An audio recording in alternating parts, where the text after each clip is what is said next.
então isso aí. Então nós estamos hoje fazendo esse encerramento do semestre, né, tentando abordar de forma mesmo que sucinta, né, os principais temas que foram abordados durante esse semestre sobre o nosso foco central, que é o ativismo judicial. Mas para isso nós temos buscado entender, né, através da literatura, como é que vai se formando esse pensamento ativista e particularmente como é que ele vai chegando, né, no Brasil, se introduzindo no direito brasileiro e tendo reflexos, evidentemente, nos tribunais, né? Muito bem.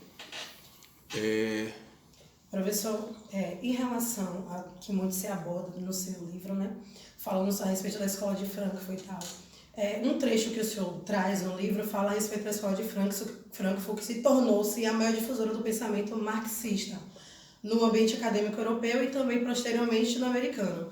Eu queria saber quais são as técnicas que foram utilizadas para justamente essa difusão desses pensamentos marxistas. Não sei se você ia falar?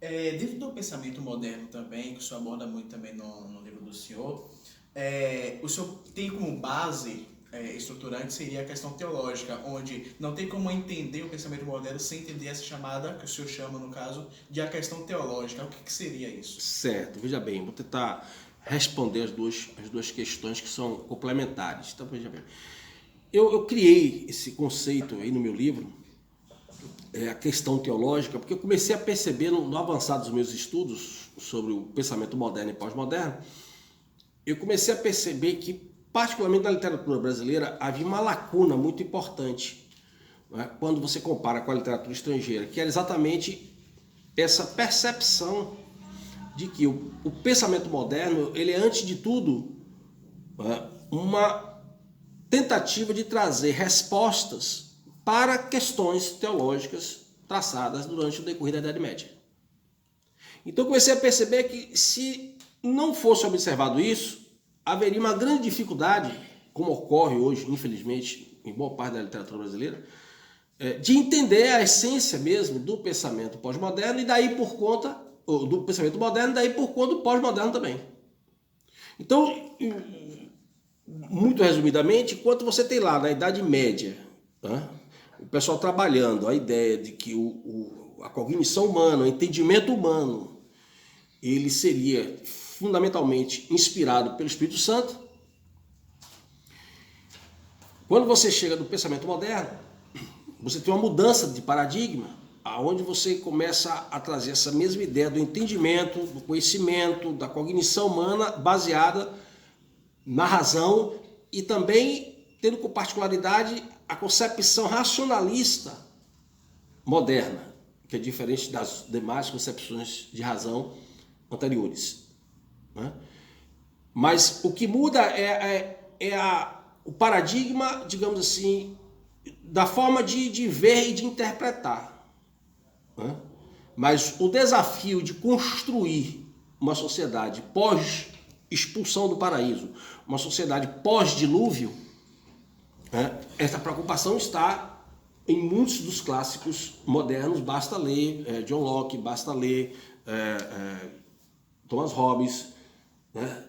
O próprio Rousseau, que você vai ver que é uma preocupação bem clara na literatura escrita por esse pessoal, só para citar alguns autores, né?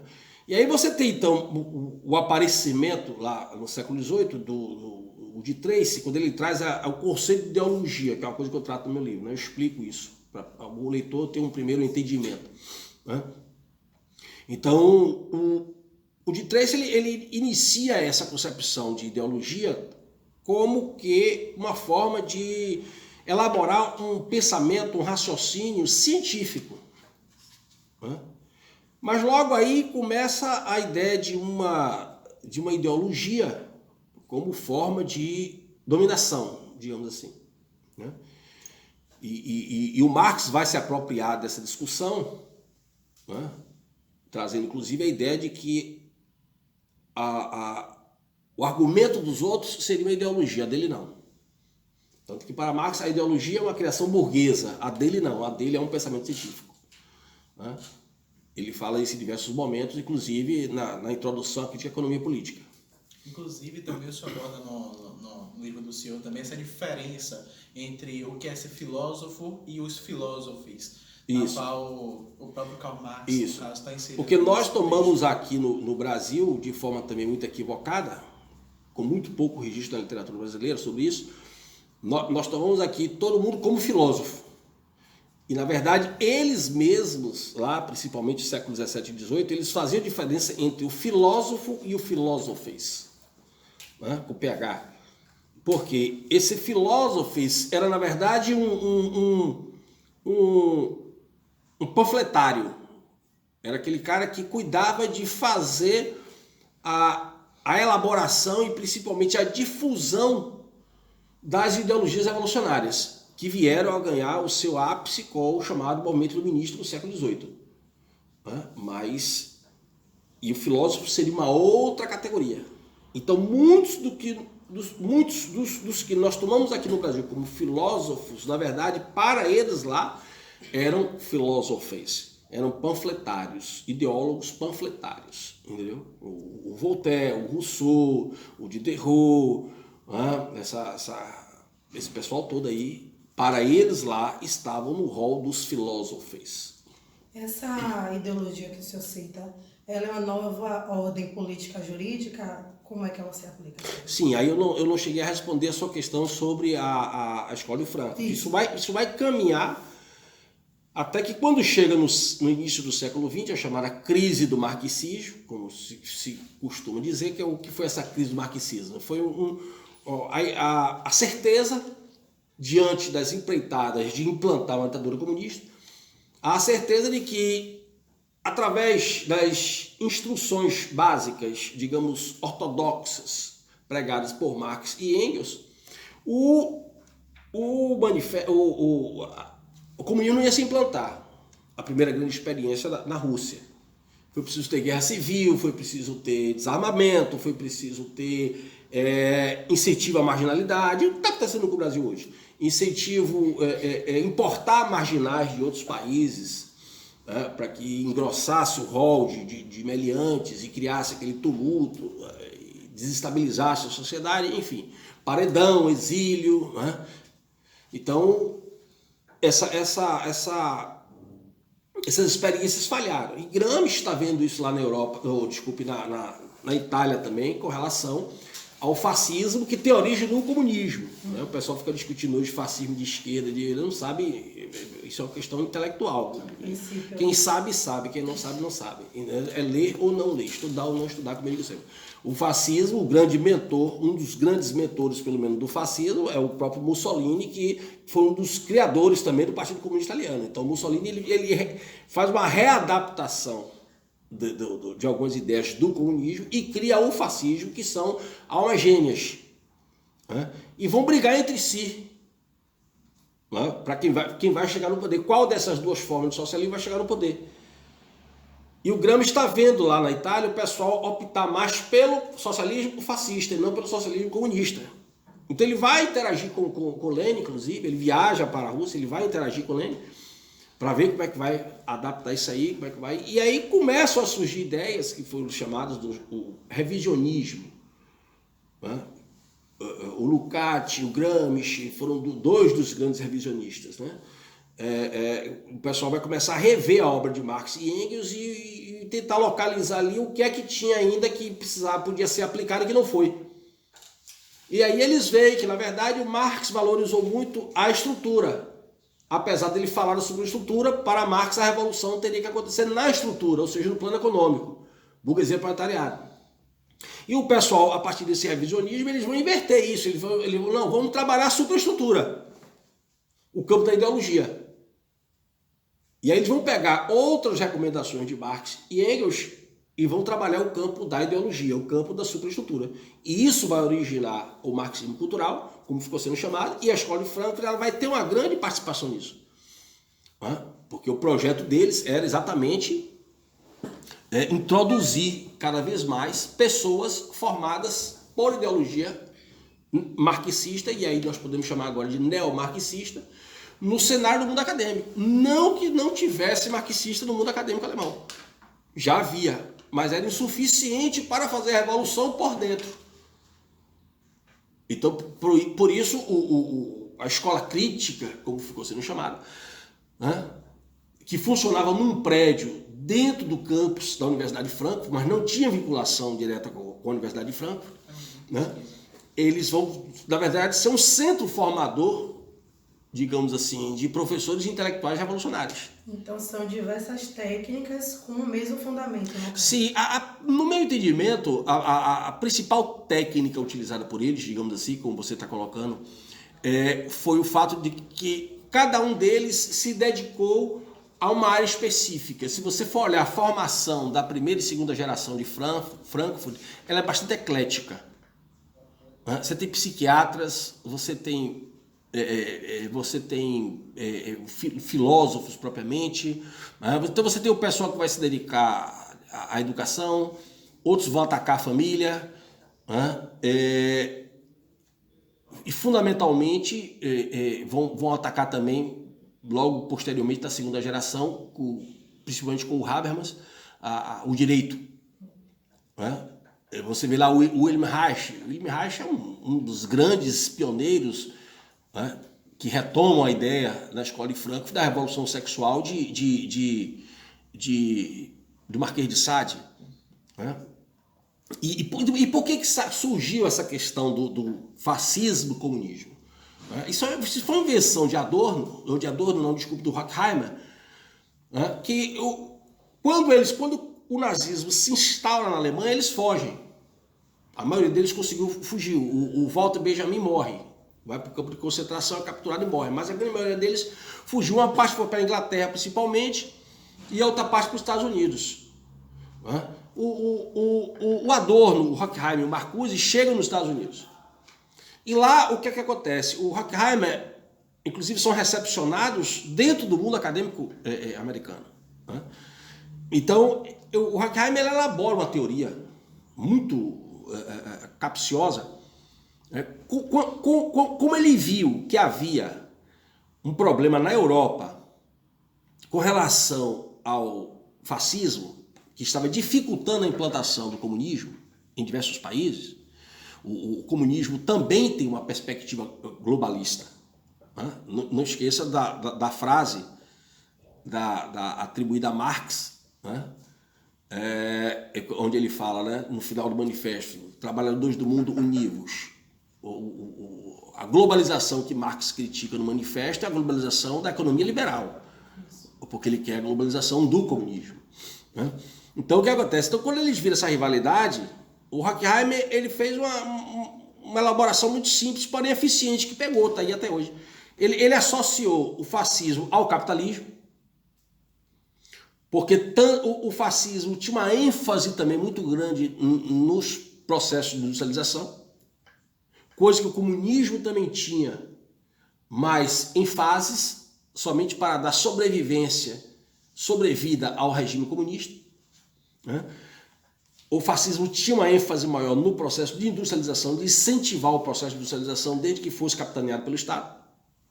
Então, com isso, ele conseguiu associar fascismo a capitalismo e aplicar mais uma vez a dialética revolucionária. Aquilo que está se opondo ao comunismo é inimigo.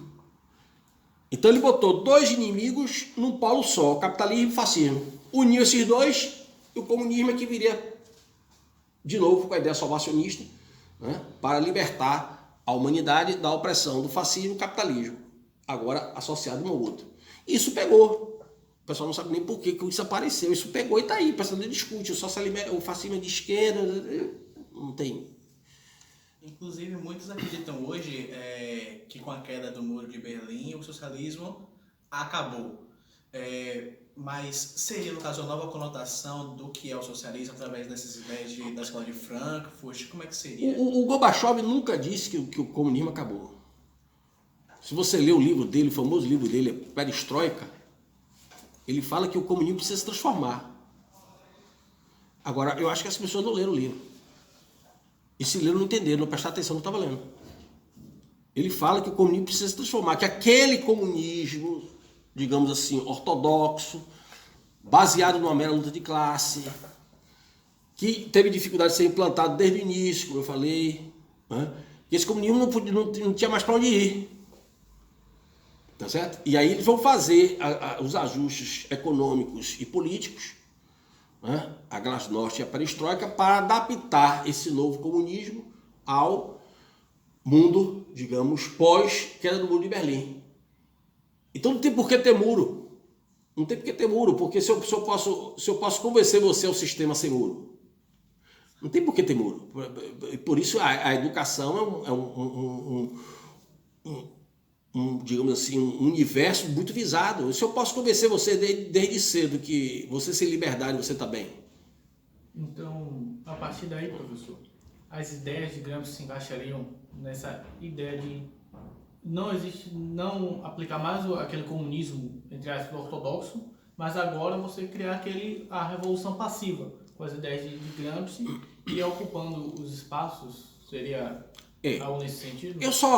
Não, correto. Eu só discordo um pouco dessa ênfase que se dá aqui no Brasil à ideia de Gramsci, como se Gramsci tivesse sido um cara assim que apareceu realmente com a ideia. Não é verdade. Né? Se você estudar essa formação do pensamento ocidental, inclusive do próprio cristianismo, desde dos primeiros concílios, né? Você vai ver que o gnosticismo, né, e as heresias já são resultado de infiltrações, certo? Ou foram utilizados para se penetrar em determinados concílios, criar determinadas polêmicas para enfraquecer o cristianismo e a dogmática que a Igreja Católica termina organizando. Isso é antigo. Daí porque você tem, né? Eu sempre defendi essa ideia, e depois que chega aqui a obra do Eric Voegelin, eu fiquei muito satisfeito, porque eu constatei que as minhas análises, as minhas interpretações estavam caminhando por um caminho correto. Tá? O Voegelin também compartilha dessa ideia, né, de que o pensamento moderno e o que a gente está chamando de pós-moderno, na verdade, ou a filosofia moderna é uma heresia falada de outra forma. Ou melhor, é o gnosticismo, melhor dizendo, falado de outra forma. E é exatamente isso. Então, o Gramsci, ele vai dar uma reelaborada nessa ideia e uma adaptação muito bem feita dessas ideias de infiltração. O Lenin já falava disso lá muito antes de Gramsci, entendeu? Já está escrito lá nos escritos de Lenin. Então, essa ideia de penetrar, de infiltrar, entendeu? O próprio Serviço Secreto Russo, a KGB, criada com essa perspectiva, não é novidade Inclusive, até acrescentando informação, que o próprio livro de Karl Marx com Engels, o próprio Manifesto Comunista, também já traz um pouco também dessa infiltração, na qual o próprio Gramsci ele toma isso também como base, sobre a questão também das escolas e tudo mais. Exato. Destruir a família, Mudar a relação entre escola e sociedade, como Marx e Engels falam no manifesto, já tem toda essa perspectiva. Né? Então, não. Professor, essas duas personagens, Marquês de Sales e Michel Foucault, os dois tentam atingir as estruturas básicas da sociedade, que é a família e a religião, principalmente. Como ficaria a sociedade se todos os desejos do ser humano tornassem direito no ordenamento jurídico? Esses novos direitos, entre aspas, não tornam uma sociedade caótica? Mas os direitos individuais. O objetivo é exatamente esse. Né? Aquilo que eu já falei em diversos vídeos, já falei para vocês, é uma ideia do pessoal, não é minha. A revolução política, ela é antecedida pela revolução sexual. Você tem que provocar a revolução sexual, porque o ímpeto da revolução sexual leva à revolução política. Então, por trás de toda a revolução política tem que haver a revolução sexual. Então, daí porque se você pegar essa linhagem dos iluministas, e particularmente Marquês de Sade, que foi um dos cabeças da revolução sexual, foi um dos grandes mentores, ele não foi o único. Inglaterra também você vai ter outros, tal. Então, se você pegar esse pessoal, você tem uma genealogia revolucionária. E a cada geração, um vai pegando a ponta e vai dando continuidade. E alguns chegam a dizer, olha, eu vou fazer melhor do que o outro. Vou melhorar aqui o que o fulano já fez. Enfim, você tem isso aí, os caras. Os caras falam no livro deles, não é novidade. Então, o objetivo é exatamente esse. Você gerar o caos. E você só pode gerar o caos através da violência. Você só pode gerar o caos quando pessoas estão dispostas voluntariamente a se submeter a uma degradação humana. Aquilo que você vê. As pessoas estão, um exemplo só, as pessoas estão se despindo nas ruas, nas universidades, defecando em cara de quem quer que seja para protestar. Essa degeneração humana, ela é muito significativa. Porque isso mostra que o efeito está surgindo. A ideia de íntimo, de intimidade, ela não é um valor constitucional criado por nenhum grande constitucionalista, pura e simplesmente. Ela é um valor que nós trazemos desde os nossos tempos mais arcaicos, onde nós descobrimos que a intimidade favorecia a nossa proteção contra o predador. Então observe que isso está no nosso cérebro ancestral, arquivado, há milênios. Quando você tem um mundo hoje em que as pessoas rompem com os efeitos desse cérebro ancestral com tanta facilidade, temos um problema. Ou seja, essas ideologias estão surgindo efeito. E você vê que de forma coletiva. Não é um ou outro que você possa fazer um diagnóstico psiquiátrico simplesmente. Com ou sem diagnóstico psiquiátrico, você está vendo que é uma questão coletiva. Você tem grupos, multidões que estão se prestando a essa degradação em troca de uma bandeira política. E é claro que isso é necessário para pessoas que se prestem a isso, pessoas que realmente acreditem que aquilo ali é o melhor, né? Porque o comportamento instintivo ele leva à violência. O comportamento instintivo ele é violento por sua própria natureza. Freud já dizia isso, né? Fomos nós seres humanos que inventamos essa história do amor romântico. Você não tem isso na natureza. No restante da natureza. Né? A importância dessa ideia de Freud, ela fica muito firme à medida que eu noto os blogs progressistas, né, costumo dar uma olhada para ver o que eles estão articulando no momento, eles sempre têm algo nesse sentido de libertação sexual completa, tem sempre alguma novidade, sempre alguma coisa mais esquisita e mais degradante, toda com uma frequência muito, muito elevada.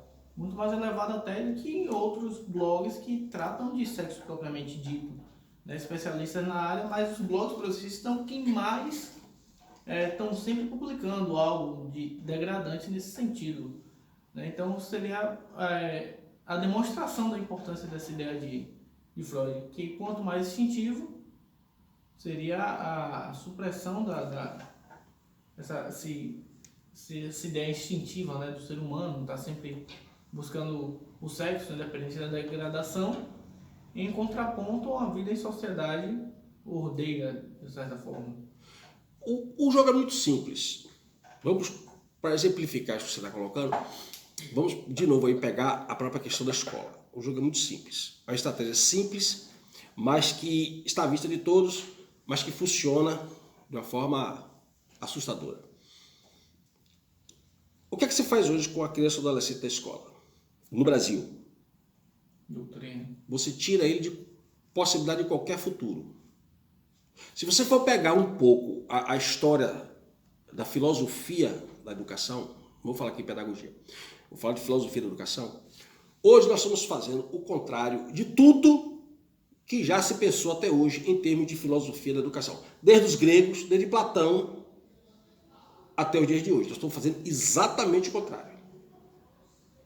Independente da filosofia que você vai simpatizar mais do período histórico antigo, medieval, moderno, hoje nós estamos fazendo todo o contrário. Quando você fala de Educação inclusiva. As pessoas não sabem a armadilha que isso é. Educação democrática. Eu tenho alguns vídeos onde eu explico o livro do Maquiavel Pedagogo, onde eu explico que isso é um projeto que veio da Unesco, da Unicef, o Pascal Bernardin. Então, é uma coisa muito séria. O que é que você faz? Você começa a tirar da sala de aula o conhecimento e coloca no seu substituto o sentimento, a emoção. Então, eu, professor, eu não preciso ter grandes conhecimentos intelectuais para ser seu professor.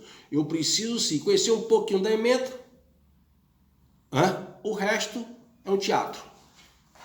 Eu vou suscitar a emoção em vocês. Inclusive, você muda o foco. Você muda o foco da educação a partir do professor,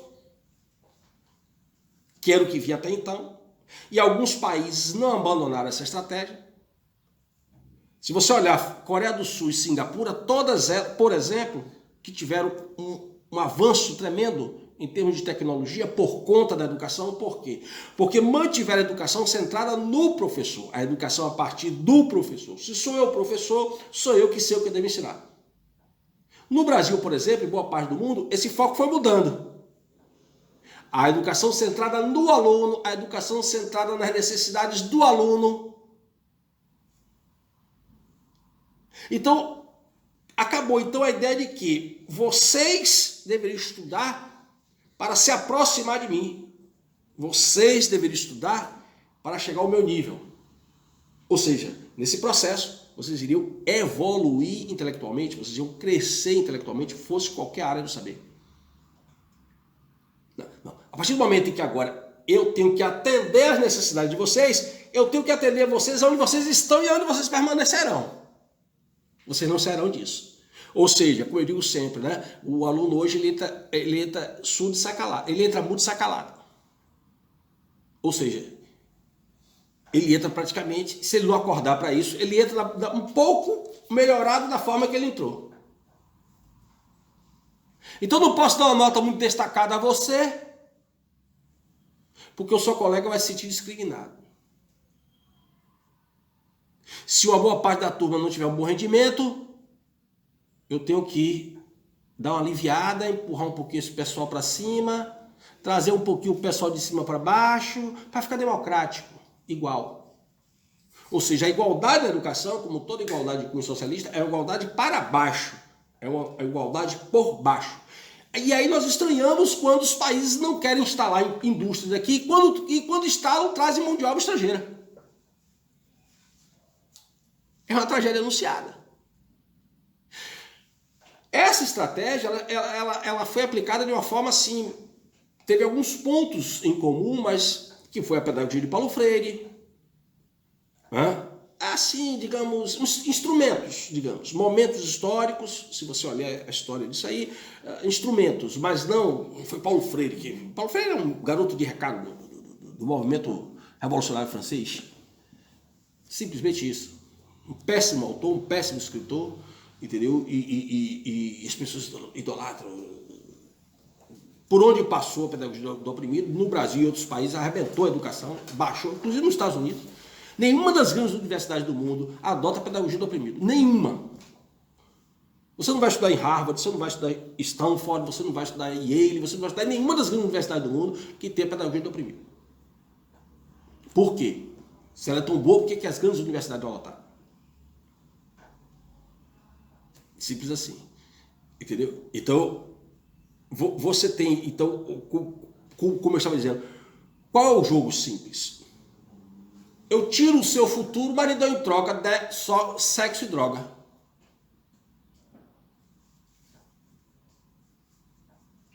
Só tem duas saídas para você.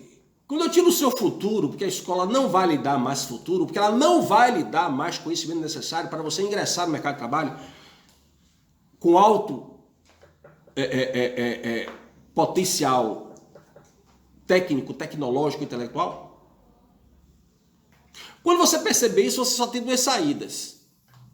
Quando você passar por esse processo, você só tem duas saídas. Se você perceber, você vai se revoltar contra a escola, mas se você tiver algum amadurecimento, você vai tentar reverter isso.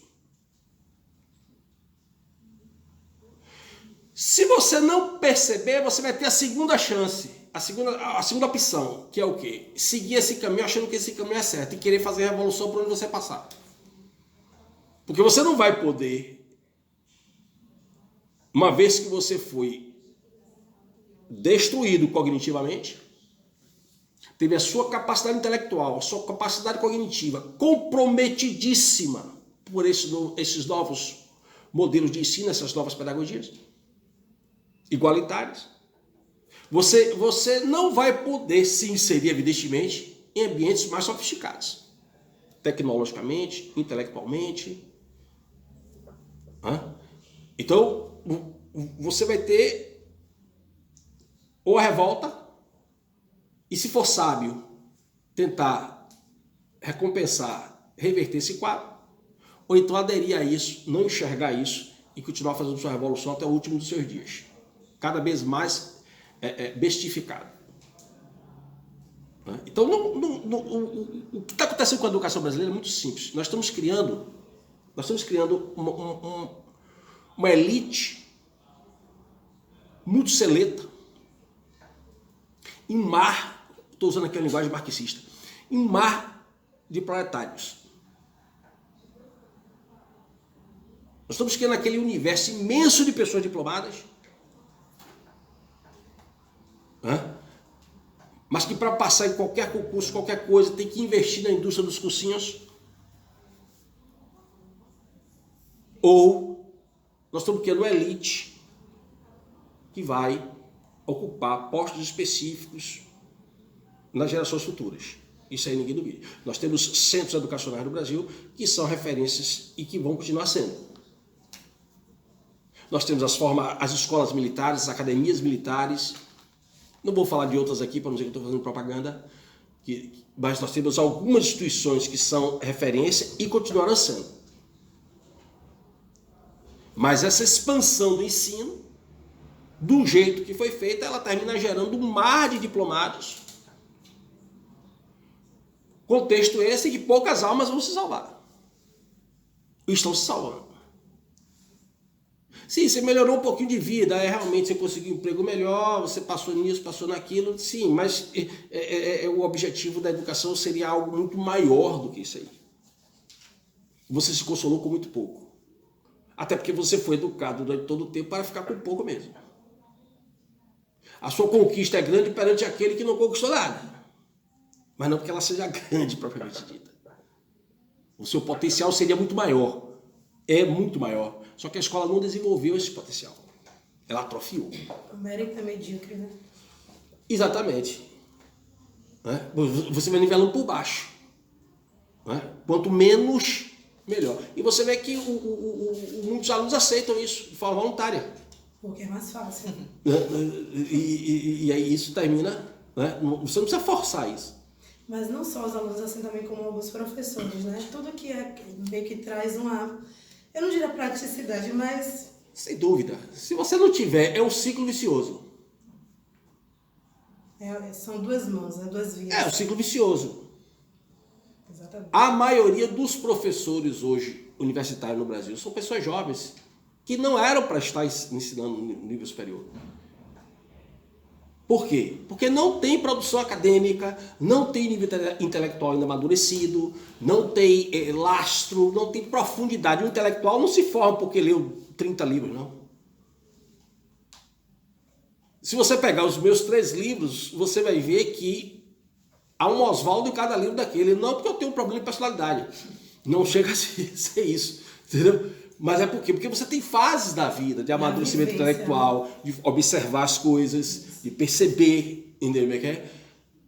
A partir daquele estudo que você está fazendo, daqueles autores que você está lendo. E é a partir daí que você... É com a idade que você vai formando verdadeiramente o intelectual, não é título acadêmico. Então precisa de tempo, de leitura, de amadurecimento pessoal, para que esse amadurecimento pessoal também contribua para o amadurecimento intelectual. Aí você chega hoje dos grandes locais de ensino nível superior do Brasil, a maioria dos professores, todo mundo jovem. Gente, cuidado de ser meu filho. Né? Por quê? Porque você não conseguiu emprego aqui, vai ensinar. Então, na verdade, a universidade brasileira, o nível superior brasileiro, não está absorvendo os melhores. Está absorvendo aqueles que conseguem sobreviver nessa escassez de emprego no Brasil. Um outro ponto também que é abordado no seu livro é chamado abolicionismo penal, né? Onde traz também essas ideias também da escola de Frankfurt acerca da teoria crítica. Sobre essa questão também do abolicionismo penal, que o senhor aborda também no livro do senhor, e esse contraponto que Roxin faz sobre essa questão e uma outra tese que ele traz, como é que seria também essa aplicação do abolicionismo penal com essa associação com a escola de Frankfurt? Olha, veja bem, o Roxin, ele faz uma análise sobre o abolicionismo penal, discordando do abolicionismo penal, claro, mas ele admite que, eu acho isso interessante, ele admite que o abolicionismo penal, ele salienta aspectos do direito penal e do sistema prisional que podem ser corrigidos. E nesse sentido, de fato, é uma, digamos, uma crítica salutar. Não tenho dúvida disso. O problema, no meu entendimento, é que o abolicionismo penal ele não para aí. O abolicionismo penal é uma das, digamos assim, é uma das tendências mais radicais dentro do ativismo penal quando voltado para o direito penal. Certo? Então, o abolicionismo penal ele está pregando a extinção do sistema prisional e a extinção do direito penal. É diferente. É um projeto. E os caras falam isso. Não é invenção da minha cabeça, eu estou aqui interpretando. Os grandes mentores, os grandes fundadores, ideólogos, como o senhor Michel Foucault, ele fala isso, que é um projeto, a teoria de Foucault é um projeto. Em resumo, o que é que ele diz? A sociedade moderna é a sociedade do preconceito. A pós-modernidade de Foucault não é análise do momento, é um projeto de uma outra sociedade.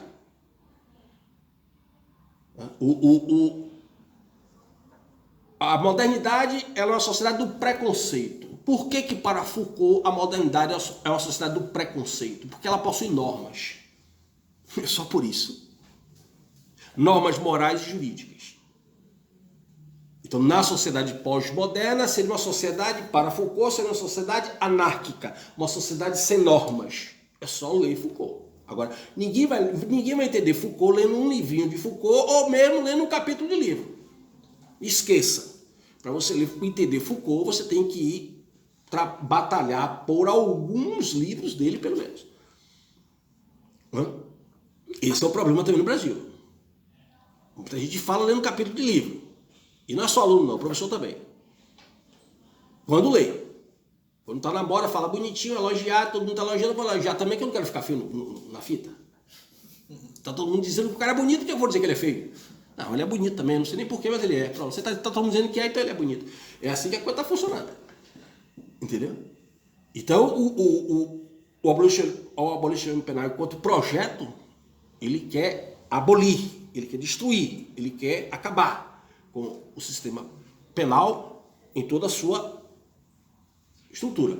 O direito penal e o sistema prisional.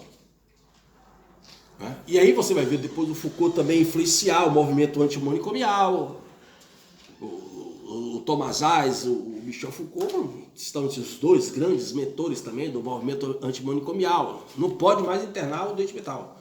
Bom, uma coisa é você falar do aperfeiçoamento das instituições asilares. Uma coisa, como eu disse, uma coisa é você falar do aperfeiçoamento dos sistemas prisionais. Mas... Cerceamento de liberdade não é bom para ninguém, nunca fez bem a ninguém, não é coisa do ser humano. A não ser para os monges que fazem isso voluntariamente.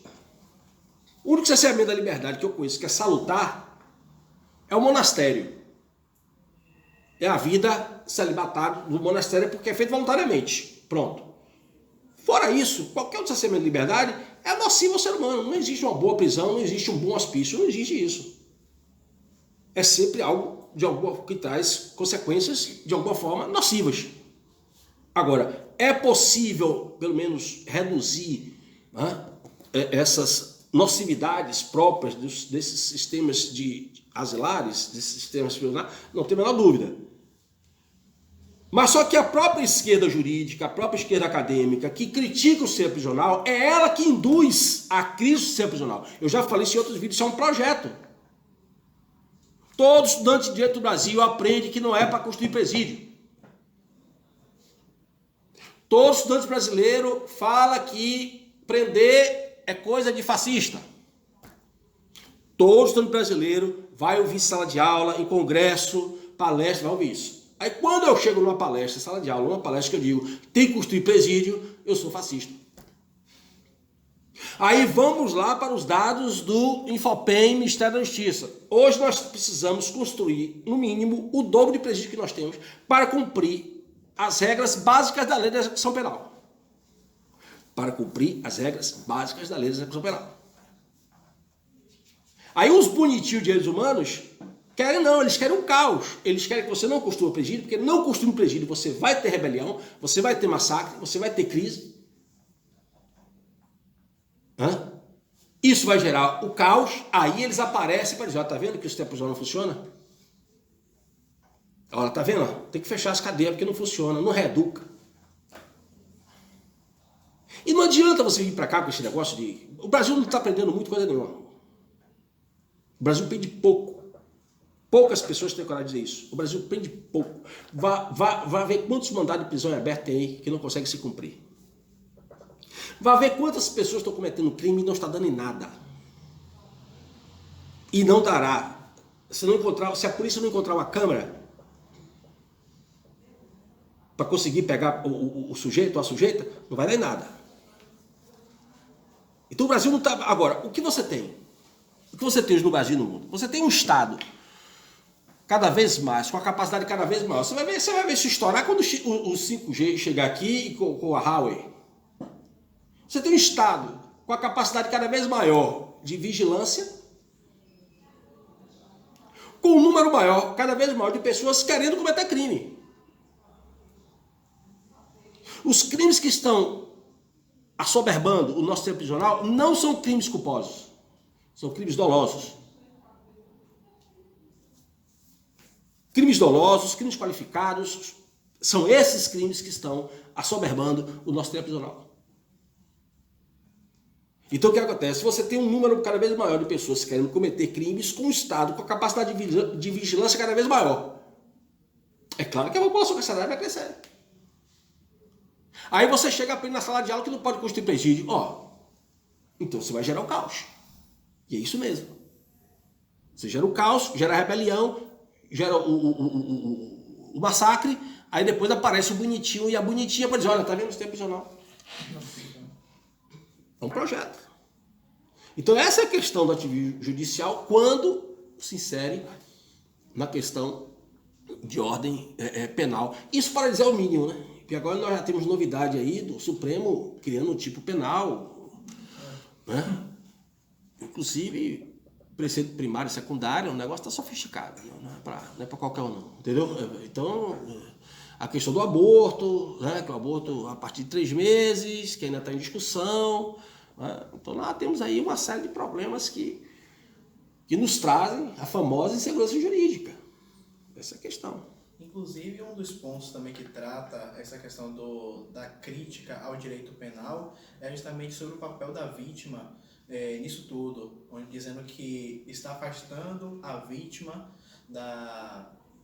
dessa esfera também do direito penal em si, onde a vítima está afastada desse processo em si, onde é abordado também pelas teorias de Klaus Gunther, por exemplo.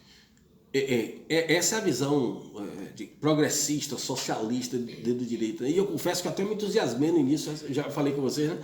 No início eu digo, opa, que legal isso aqui. Aí até que eu fui estudando e fui vendo que o negócio não era bem o que eu estava pensando. Né? Então você começa a aplicar a dialética revolucionária, né? E você pensa que na verdade que a vítima, né, A vítima aí, ela tem, digamos assim, dois significados. Ela tem a vítima no sentido, eles falam da vítima no sentido de que a pessoa, enquanto vítima, ela pode afastar o direito, ela pode decidir por afastar o direito penal e ela mesmo negociar com o agressor ou a agressora e resolver por ele mesmo. Né? Muito bem. Aí entra a questão da mediação, a questão da justiça restaurativa, que eu não sou contra, deixa claro, não sou contra, mas estou falando alguns dos fundamentos que chegaram até o Brasil para esses instrumentos serem utilizados. Né? E a outra questão da vítima, a outra concepção de vítima é a que é mais conhecida pelas pessoas hoje, que é a vítima ou bandido. O bandido é vítima da sociedade. Ele substitui na dialética o locus do proletário. Aí quando eu percebi o que é que os caras estavam querendo, eu digo, pô, entendeu? O negócio é perigoso. Então você não pode prender, você não pode, entendeu? Aí você vê o que está acontecendo com as audiências de custódia no Brasil, uma imposição da ONU. É algo sistemático, é a visão. Eu não posso dizer que o juiz está agindo de forma ilegal na audiência de custódia, eu não posso dizer isso. Não por uma questão de politicamente correto, não. O que o Brasil inteiro está vendo acontecer nas audiências de custódia é uma visão de ideologia revolucionária em sala de aula, dentro dos cursos de direito. O cara já teve 20 passagens, mas eu acho que ele não é perigoso. Porque ele é vítima da sociedade, então eu vou soltar ele, não solto o cara.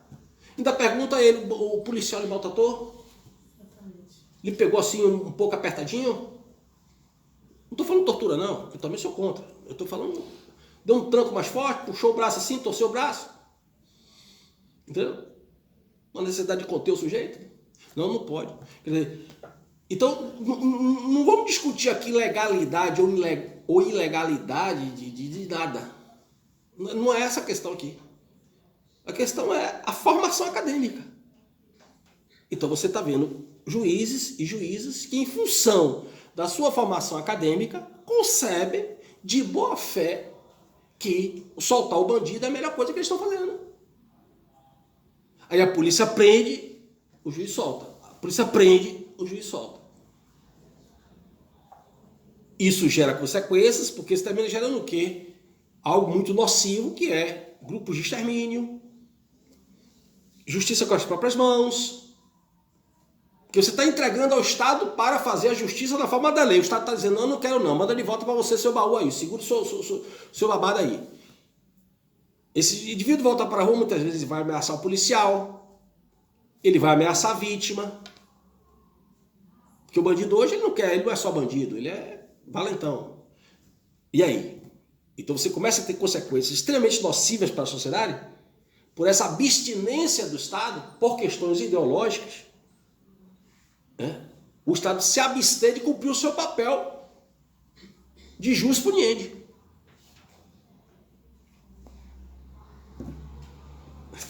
E pelo que me parece, é o que eu suponho, né?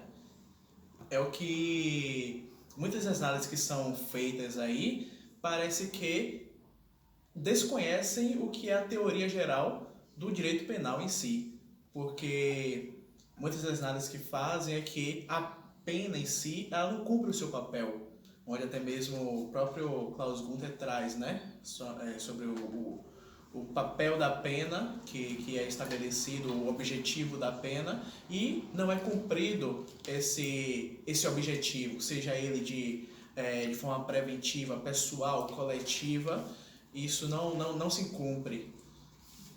Sim, primeiramente, né, aí vai depender muito da perspectiva do autor. Né? Ele, enquanto uma vertente progressista,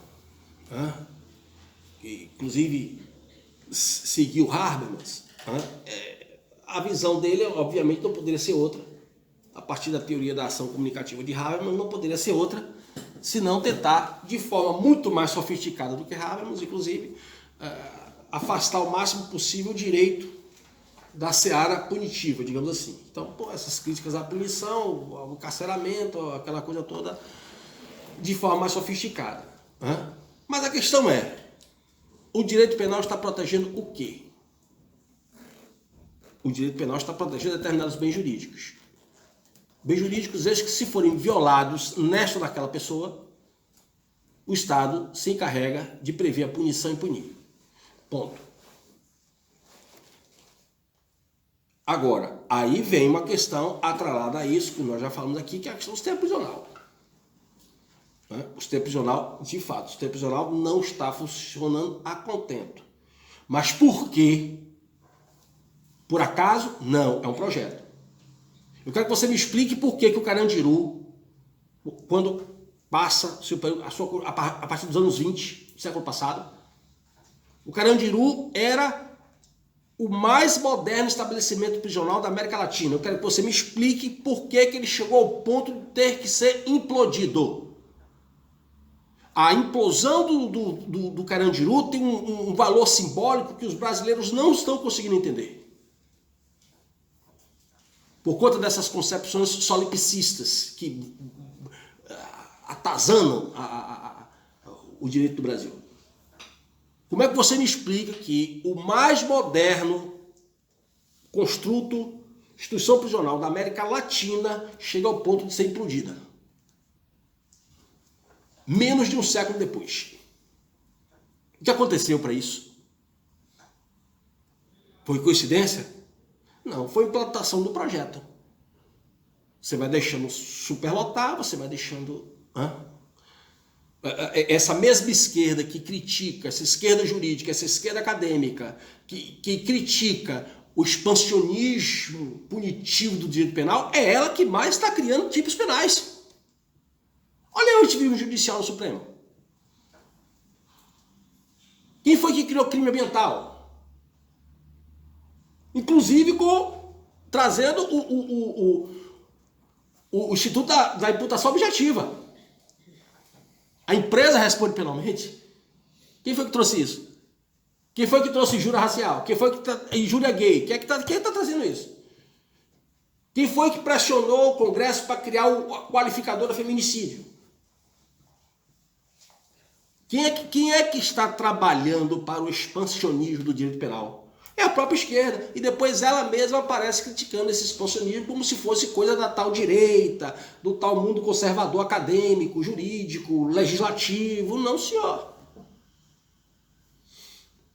Por que eu não posso discordar da ideologia de gênero? É a tal direita que está cerceando a minha liberdade de consciência e de expressão? Não. É a esquerda acadêmica, a esquerda jurídica, a esquerda legislativa. São essas pessoas, os movimentos revolucionários, são essas pessoas que estão cerceando o meu direito à liberdade de consciência e de expressão. Essa é a questão. Certo?